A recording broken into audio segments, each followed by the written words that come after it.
She kissed me goodbye, said she was off to her evening workout. Same as always. I told her to have fun, poured myself a drink, and settled in for another quiet night alone.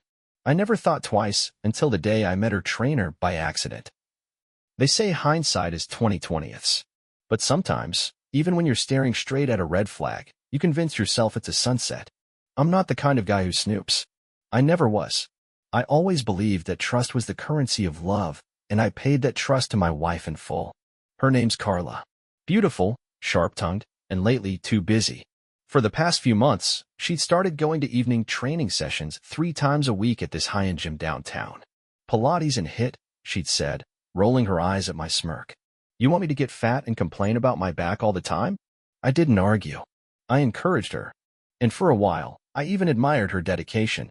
She'd come home late, hair damp from a shower, skin flushed, smelling of eucalyptus and expensive soaps.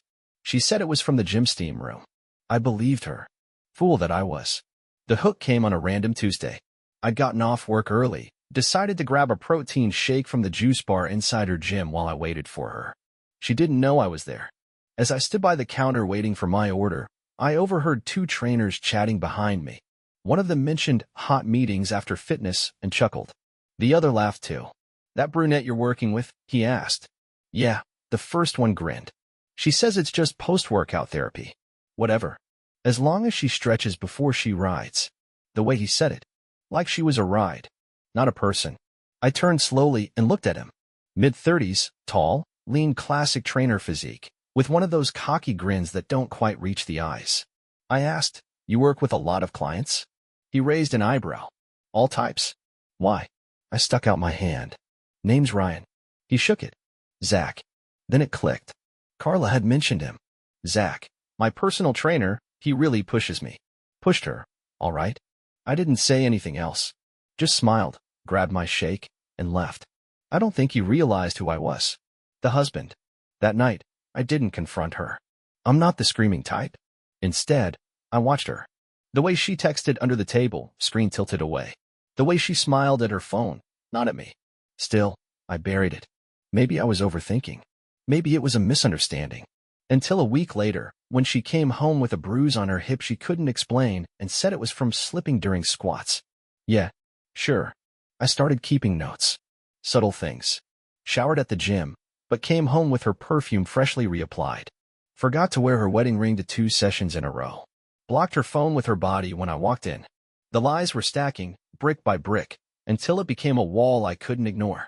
Then came the final straw. 3 days ago, I decided to follow her. What I saw?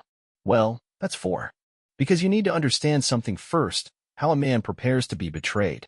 How I went from trusting husband to something colder. But that night, I started making a plan. I'd let her bury herself. And when the time was right, I'd be the one handing her the shovel. They say betrayal doesn't come with thunderclaps. It creeps in, inch by inch, dressed like routine. After I met Zach, the trainer who unknowingly confessed more than he meant to, I started paying attention. Not just to Carla's words, but to her silences. What she didn't say. What she avoided. The woman I married was always direct. She told you what was on her mind. But lately, our conversations were polished, scripted, and hollow. I started testing her, subtly, asking how her training went right after she walked in. She'd stammer, just for a second, before delivering some generic recap. It was intense, she'd say, always killer or brutal. Never specific. Never any detail about exercises, sets, or new stretches. Just vague praise for how Zach really pushes me. She was lying. I could hear it in her voice, feel it in my gut. So I leaned in, played the game. I became the supportive husband again. I told her how proud I was of her progress. Even bought her new gear, leggings, sports bras, a new gym bag. She loved it. Thought I was back under her spell. That week, I planted a GPS tracker in the bottom of the new bag. I wasn't proud of it, but I was done giving the benefit of the doubt to someone who'd already sold me out. The first 2 sessions, the tracker showed her at the gym. Nothing unusual. But then came Friday night. She told me she had a late private session. I nodded, kissed her forehead, told her to go crush it. The tracker? Said she was at the gym for 18 minutes. Then it moved. Not far. Just around the back of the building, into what I knew was the employee entrance. The signal didn't move for an hour and a half. And here's the kicker, The gym was closed to members after 9 p.m. on Fridays. She came home at 10:40, flushed, buzzing with energy, hair pulled back but slightly damp. Steam room was amazing tonight, she said. I could smell his cologne on her. That was when I knew. Not suspected. Knew. But still, I didn't confront her. Not yet. Instead, I started laying the groundwork. Quietly, I pulled our financials. Moved half of our joint savings into a separate account under my name. Talked to a friend of mine who's a lawyer, just casual, nothing official. And I waited. The next day, I went to the gym myself. Signed up for a free fitness consult. Guess who they paired me with? Zach. He didn't recognize me, which worked in my favor. We talked, lifted some weights. And during our rest between sets, he started bragging. Man, you wouldn't believe the kind of clients I get. These women, they act all high class, married and everything, but once the yoga mats hit the floor, it's a whole different vibe. He winked. I've got one who meets me after hours. No strings, no drama. Just sweat and skin. I asked him, point blank, what if her husband finds out? He laughed. She told me he's a corporate guy. Accountant or something. Too busy to notice. Weak type. I nearly broke his nose then and there. But I smiled. Finished the session. And as I walked out of that gym, I looked up at the cameras on the ceiling and thought, I wonder if they're recording what happens in that back room. Let's just say, I found out. And I made some calls. Because what happened next? Well, let's just say I caught her. In the act. And I didn't just walk in. I documented it. She always said the gym was where she found herself again. Said it was her temple, her escape. Funny how people tend to use spiritual metaphors when they're lying through their teeth. After hearing Zach's smug little confession during our session, I knew I was close to the truth. But close wasn't enough. I needed definitive proof. The kind that holds up in a courtroom, or better yet, in the court of public opinion. So I kept digging. Turns out, the gym had security cameras, but conveniently the locker room hallway and rear staff area had a privacy policy. No surveillance. Which, of course, makes it the perfect place for a married woman and her cocky boy toy to play out their little after-hours fantasies. I needed a crack in their perfect little lie. And it came from Carla herself. That Monday morning, she slipped up. Zach says my core is getting tighter, she said casually, sipping coffee across from me at breakfast. He even complimented me on my glut definition. Oh yeah? I asked, keeping my tone light. During your session last night? She froze. Just half a second. But I noticed. Then she smiled, too wide, and nodded. Yeah, after the session. I stayed a little late. Except, her tracker said she left the gym before it even closed. I've been watching the GPS signal live while pretending to watch a movie at home. She was lying. Again. So I set the trap. That Thursday, I followed her again. But this time, I parked across the street and waited. Watched her walk in at 7:04 p.m. And at 7:47, the lights on the top floor dimmed. At 8:10, I crossed the street and slipped through the side entrance, using the access card I'd borrowed from a friend who worked security in the same complex. I told him I left my wallet in the building. He owed me a favor. I cashed it in. The building was nearly silent. Just the faint hum of overhead lights and the occasional sound of weights clinking. I moved down the corridor, past the locker rooms. Then I heard it. Soft laughter. A gasp. A moan. My heart thudded against my ribs like a war drum, but I stayed calm. I followed the sound to one of the staff cubicles used for massage therapy. The door was closed, but not locked. I didn't kick it open. I didn't scream. I pulled out my phone, hit record, and opened the door. There she was, legs wrapped around Zach like a goddamn gymnast. Her hands gripped his back, her mouth parted in surprise as the door swung inward. The look on her face wasn't fear. It was panic. And guilt. And a brief, flickering realization that her little game was over. Zach stumbled back, swearing, fumbling to cover himself. Carla screamed, tried to pull a towel over her chest. Ryan, what the F***? What are you doing here? What am I doing here? I said, calm as a monk, catching my wife getting a free post-workout session from her trainer. Zach bolted, grabbing his clothes and nearly tripping over his own ego.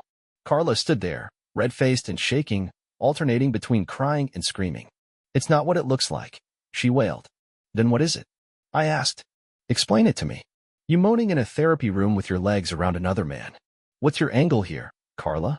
Stretching for Jesus? She slapped me. Hard. But it didn't change a thing. My phone had been recording the entire exchange. I walked out before she could throw more words or fists. That night, she called over and over. Left voicemails sobbing, yelling, blaming me for invading her privacy. She said it was a moment of weakness, that it didn't mean anything, that Zach meant nothing, and it just happened. She begged me not to tell anyone. Begged me not to destroy her reputation. That's when I knew she wasn't sorry for what she did. She was sorry she got caught.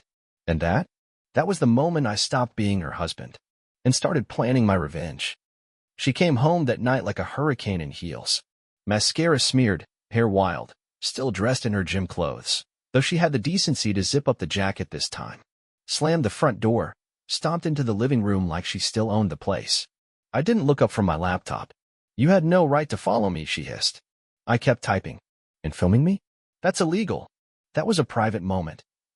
Private? I said, glancing up. You mean the one you were having inside a public gym, on property you don't own, with a man who isn't your husband? Her mouth opened, then closed, like a fish gasping for logic. You violated my trust, she snapped. I laughed, not because it was funny, but because it was pathetic. No, Carla, I said slowly, you violated our marriage. I just showed up for the live performance. She started crying then. The full dramatic routine. Collapsing onto the couch, head in her hands, moaning about how it just happened, and you've been distant, and I needed to feel alive again. I let her spill every excuse from her mouth like it was scripture. Took mental notes. Observed her like a scientist watching a lab rat bang its head against the same corner of the cage. Then I stood up. You're moving out tomorrow. Her head snapped up. What? I've already spoken to a lawyer. Your name's not on the deed. The house is mine. The divorce papers are being drawn up. You'll be served within the week. You're overreacting. She shrieked. No, I said. Calm. Steady.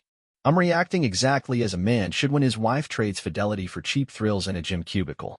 She lunged at me, full hysteria now. I gave you everything, Ryan. I cooked. I cleaned. You lied. I cut in. You lied every damn day you put on those leggings and went off to get railed by your trainer while I worked overtime to keep this life intact. That shut her up. For a second. Then came the threats. Classic. I'll take half. I'll ruin you. I'll tell everyone you cheated first. I'll tell them you hit me. That's when I opened the laptop fully and spun it toward her. There, on the screen, was a cloud folder labeled Carla, Evidence. Screenshots. Voice memos. GPS logs.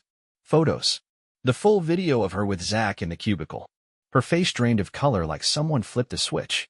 You're not just going to lose the house, I said quietly. You're going to lose everything. She stood, trembling. You wouldn't. Oh, Carla, I smiled. I already did. The next morning, she woke up to movers boxing up her things. Everything was prearranged, clothes, shoes, jewelry, even the stack of self-help books she never read. She screamed at the crew, threw a lamp, cried on the porch. I just sipped my coffee. She tried calling Zach. I know because I watched her do it from the upstairs window.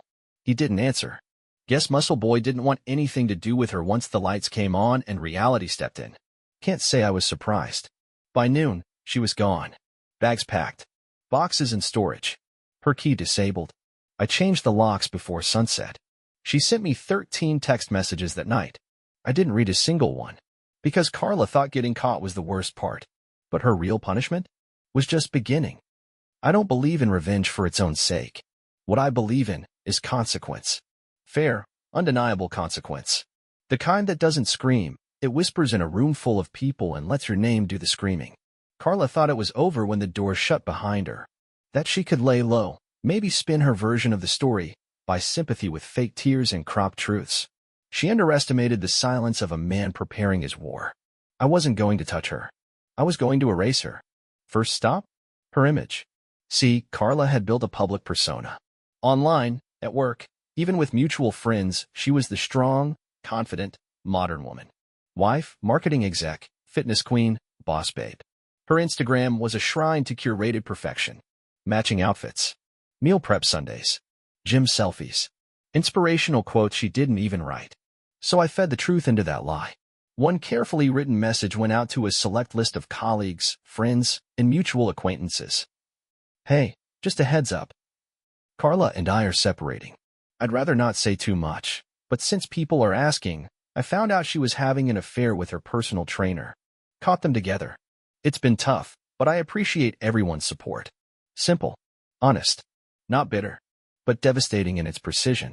Screenshots of her text with Zach, just enough to prove the betrayal, were included in the message to her company's HR director. No commentary. Just timestamps and a short note. You may want to be aware of this, given your company's conduct policies regarding employee relationships during training sessions with clients. That alone caused a minor internal storm. I know because someone from her department forwarded me the Slack chat the next day. She was temporarily suspended pending investigation. Zach was fired within 48 hours. But I wasn't done. Next came social media. Remember the video I took? The one in the cubicle? I didn't post it. I sent it, anonymously, to her burner Instagram account. The one she used for flirtatious gym content. I knew she'd open it. She did. Minutes later, she tried to call me. Then texted, "Please don't do this. I'll lose everything. You got what you wanted. Why destroy me? You're better than this." But the thing is, I wasn't destroying her. I was giving her exactly what she gave me, full exposure. She was the one who lit the match. I was just making sure everyone saw the fire. I waited until the weekend. Then I called her parents. Her father answered. Gruff, distant man. Always looked down on me like I wasn't good enough for his daughter.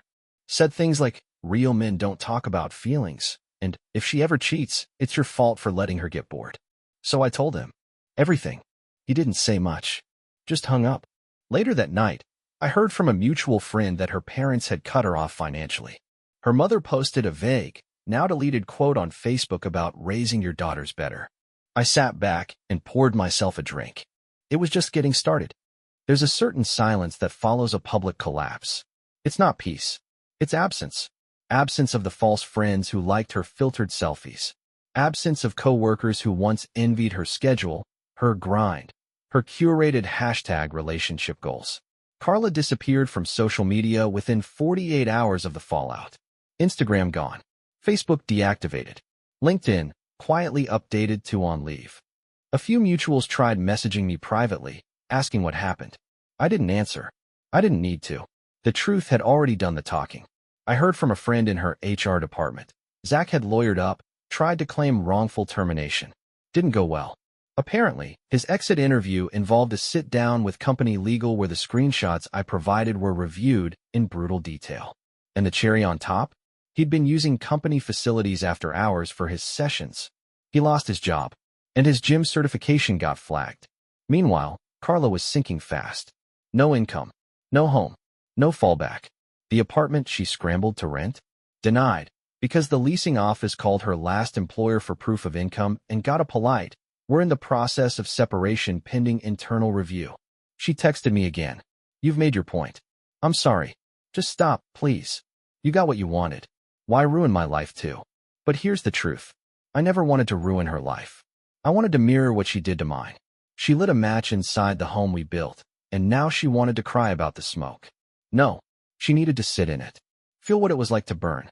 What she didn't know was that I'd already spoken to my lawyer. The divorce papers were finalized and served. Grounds, adultery. Assets, frozen and divided down the line. But with her unemployment, no savings, and no parental support, her half would be functional scraps compared to what she had. And the house. Mine. Every square foot. I'd already filed a quitclaim deed and changed the locks weeks earlier. Her name was never on it. And now, legally, never would be. One of the last strings she tried to pull was pity. She sent me an audio message, her voice trembling, rehearsed sorrow layered with a forced whisper. "Ryan, I know I screwed up. I know I don't deserve anything. But I'm scared. I don't have anyone. I don't even have enough for rent right now. I'm begging you. Please." I listened to the whole thing. Then I sent back just 4 words. "Actions have consequences, Carla." The next week, I went to the gym. Not hers. Mine. I stared at myself in the mirror for a long time. Not in a vain way, but to see who was really looking back. And you know what? I saw a man who'd survived the storm. A man carved by betrayal, but not broken. People talk about heartbreak like it's the end, but I was only just beginning. You'd think, after everything, she'd vanish. Crawl into the shadows like most disgraced manipulators do.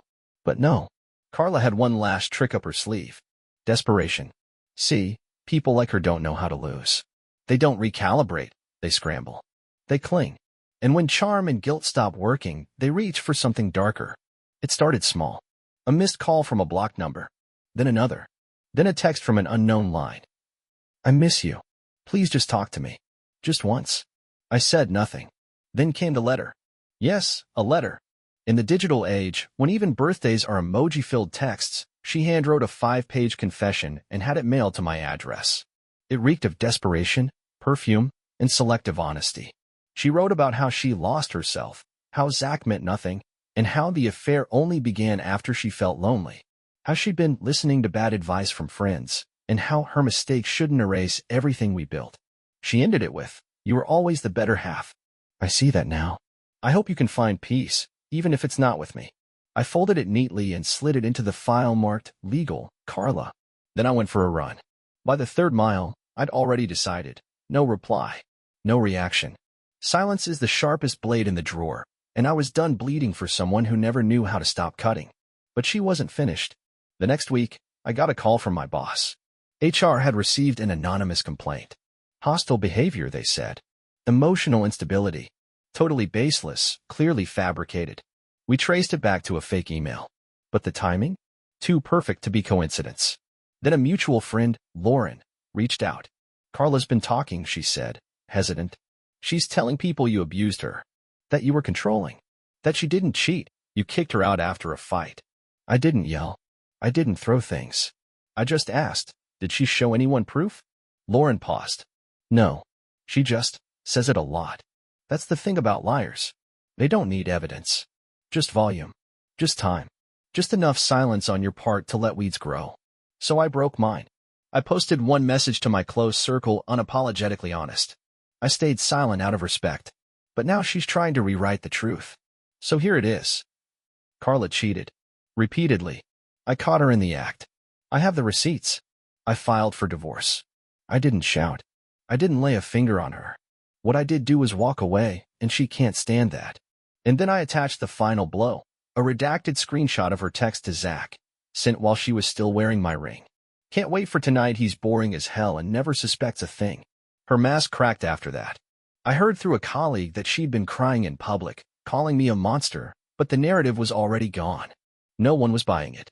Because in the end, people respect the quiet man who endures, who documents, who walks away with his head up and his dignity intact.